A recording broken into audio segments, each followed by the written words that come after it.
Welcome to Joy in Our Town. I'm your host, Dr. Gilda Carl.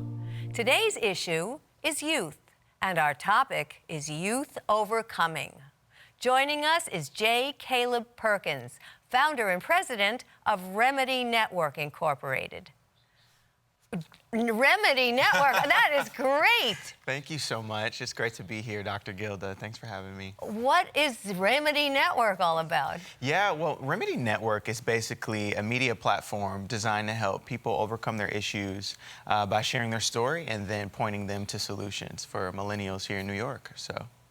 What age group are the millennials? Tell our audience. Definitely. Well, we're focusing on ages 18 to 29. So really reaching out to the millennials in the city, letting them know that, they're greater than the trials that they face and that we all have a story on the inside of us. And Remedy Network really seeks to bring about those stories and then not just bring about the stories, but then help point people to solutions and what overcoming looks like in their life. Okay, so walk us through this. So a young person, 19, 20-year-old, comes to you and says, I need help with X, Y, or Z. Give us an example. Definitely. That's a great question. Well, in a lot of our marketing and the way that we reach out to the next generation on our online presence is to really seek stories that people have already overcome. So many of the people that write in or do video stories are people that said, hey, I've moved from a different country and this is what I've been through. I started a business and this is what that's looked like. I've overcome depression or overcome anxiety. And so we can really take those stories because all of us have a story inside of us somewhere. Right. And really, Remedy Network wants to take those stories and say, okay, how did you overcome that? Okay, and then that provides motivation for other people who may be in crisis.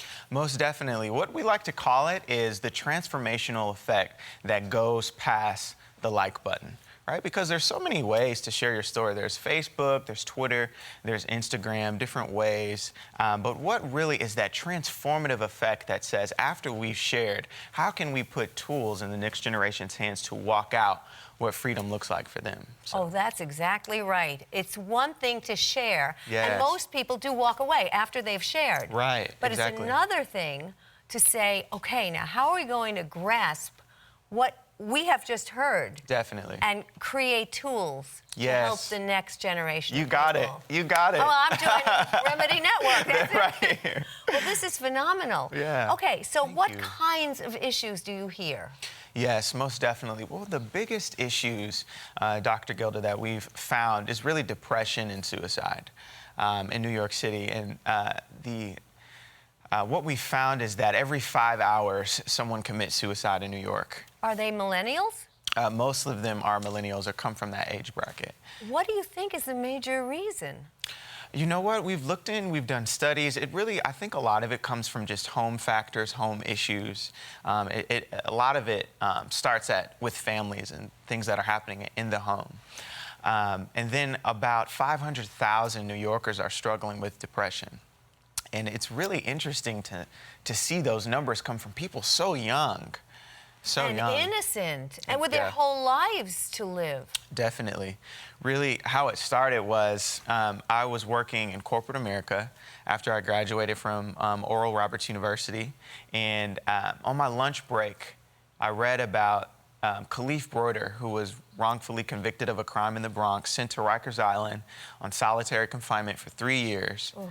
And this is really... I feel like how God just gave me this idea to start Remedy was because he posted on Facebook, 21 years old, after he got out and said, I've missed 3 years of my life. My friendships are up and down. Jay-Z, was here in Tribeca, reached out to him, Rosie O'Donnell, to meet with him in the city, Dr. Gilda. And then I was reading this on my lunch break, and he posted something very sad on Facebook, and then a couple days later, he hung himself in the Bronx. Oh. Yeah, and... What do you think he missed? What missing link was there? Yeah, you know what? That's a question I kept asking myself. And somehow on the inside of me, I said, what if there was some type of group, some type of network where he could reach out to, or where someone could reach out to him, some type of area where there could be this just communal network of change happening? Well, connection is protection. Exactly. You know, we really have to connect with each other. Definitely. And in this area, what you're talking about and the social media that exists, yes, yes. it seems that everybody is just very superficial. Right, right. So you get down into the depth. Yes, most definitely. And what kinds of skills are generated from the connections that you do make? Right. That's a wonderful question, Dr. Gilda. I think we talk about shareability and pointability. So really shareability, everyone likes to share. If you ask them, oh, that's a great jacket you have on, that's a great book. I'm on the subway all the time. The easiest way to start a conversation is to say, hey, I like that book you're reading. And the person will automatically, hey, this is where I got it, da-da-da-da-da. So people love to share. We see that with social media. We see that just in our community today. And then I really think the missing aspect, though, is the pointability factor. And that comes from the next generation learning from those that came before them. And really with our conference that we're having on May 7th here in New York, we'll have at the event a panelist of what we like to call influencers, of people who've already been there, who are, in counseling, who are in anti-human trafficking, who are lawyers, doctors, business people, who can really give the next generation the tools that they need to succeed. What tools do you find that they need the most? Other than community, I think that's the biggest one, honestly. It's just, statistics show just if people are in community, they just flourish better. Also, I think there's just tangible things that people need. I know one girl that wrote on our platform on Remedy Network, Aziza from NYU, she wanted to reach out to Afghan refugees in Syria. So she started a crowdfunding campaign online. Ah, great. Great idea, right? Right. And so she could really, help other people that if they want to start a business, they can talk about, hey, this is how I do funding. This is how I write a business plan, so practical tips. Boy, that's very practical. Those are great skills to have. Yeah. How do you get youth to take ownership? Because we hear a lot in the news about how, not my problem, it's not my thing to do. Exactly. How do you get them to take ownership, to take responsibility for even getting themselves on the right track? Right. You know what? I think the first thing is to recognize that we struggle with issues, that we do have problems that face us. Everybody. Everyone does. All of us. Yeah, and once we recognize that there's a problem and there's an issue, that's half the battle right there. And then knowing that we have the power to overcome that is that second half. And that's really what we seek to do, is to let them know and to encourage them. This might have happened to you, this might have kicked you 10 steps back, but I believe that through our stories and what we overcome, that we can really push forward and move forward and overcome these issues. How has the reception been so far? Definitely. You know what? I think people are happy. I think they're encouraged to see that, this isn't just a platform or a social media platform just to kind of throw things out there. But, I've learned that just being here in New York City, I've lived here for 6 months. I moved here from Michigan. Oh, yeah. So you're a newbie to New York. I'm a newbie. I'm a new guy. But just to see, New York is a power city, right? It's the best in everything, in fashion, in education, in finance. People, they love to be about one another. So I really sense that idea of change and of networking. And so just the people that I meet in passing, it seems like, that they're sparked by this idea that, here's a way that I can, see the things that I've gone through to help point people to see how they can overcome too. So people walk away from Remedy Network believing that community is immunity, right? Yes. Yes, and I like that. Oh, thank you. I might have to put that on the website, Dr. Gilda. That's good. So from that, then they can move on Right. and feel that they are immune to all the negatives all around us. Because if all Yeah. these negatives are attacking them so often, they may become very overwhelmed. Yes. But with the community that you're creating, Yes. they won't.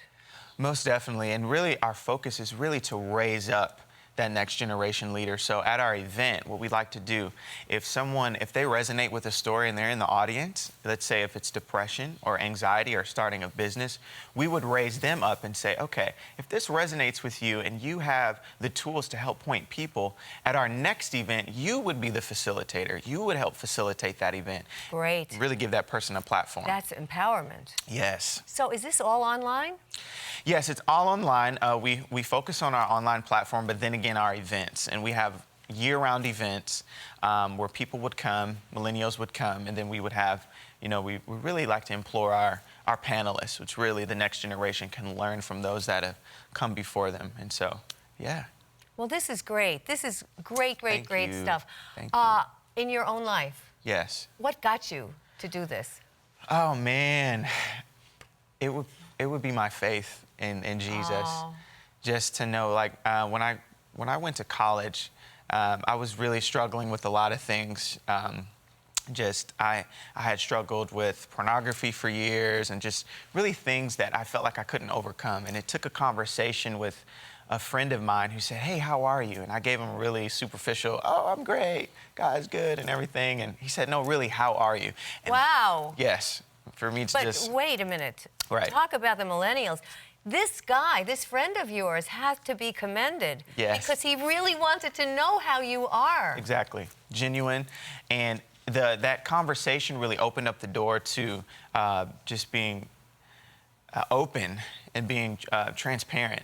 And really, I think that's the first barrier really to That's go a through. big barrier. Most people would much rather conceal themselves. Most definitely. It's safer. Right. So you're saying, we're opening you up, but we're also giving you the Band-Aid. Yes. So that you don't get hurt when you are open. Most definitely.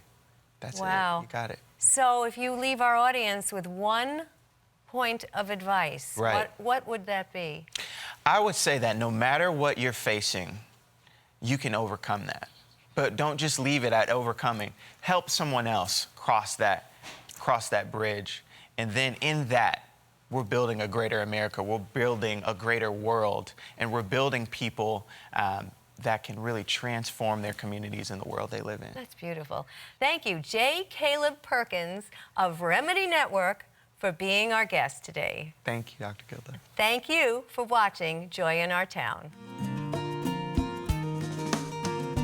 This program has been sponsored by the Trinity Broadcasting Network and is made possible by your telethon dollars. Your continual support can keep Joy in Our Town coming to your home every week. Write to Joy in Our Town, Post Office Box A, Santa Ana, California, 92711.